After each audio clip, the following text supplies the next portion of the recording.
Hello guys, welcome back to my channel শিল্প কথা। তো এটা আমার প্রথম ভয়েস ওভার। যদি কোনো ভুল ত্রুটি হয়ে থাকে আমাকে ক্ষমা করো। তো তোমরা দেখতেই পাচ্ছ যে আজকে আমি একটা মাটির থালার উপর কলকা করছি, আর সেই মাটির থালাকে ঘিরেই আমি কিছু বলতে চাই। আজকাল আমরা এত মডার্ন জিনিসের মধ্যে থাকি যে এই ছোট ছোট জিনিসগুলোকে প্রায় ভুলেই গেছি, কিন্তু সত্যি বলতে এই মাটির থালার মধ্যে একটা আলাদাই অনুভূতি আছে। এই থালাটা আমি অনেকদিন আগে আমার এক দাদার জন্য বানিয়েছিলাম। ভিডিওটা অনেকদিন ধরেই ফোনে পড়েছিল। আজ হঠাৎ দেখলাম আর মনে হলো যদি এটা আমি আমার ভয়েস ওভার দিয়ে পোস্ট করি তবে কেমন হয়।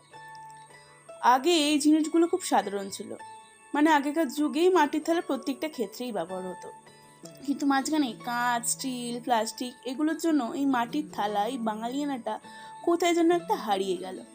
কিন্তু ফানি থিং হলো যে যেটা আগে নেসেসিটি ছিল সেটাই এখন লাক্সারিতে পরিণত হয়েছে।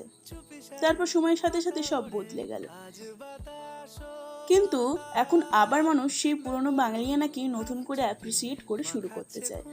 আর অনেস্টলি হাতে বানানো জিনিসগুলোর মধ্যে একটা আলাদাই শান্তি আছে, যেটা কোনো মেশিন মেডের জিনিসের মধ্যে নেই। এগুলোই তো আসল সত্যি কথা। আমার ভিডিওটা কেমন লাগলো অবশ্যই জানিও, কমেন্টে জানিয়েছো।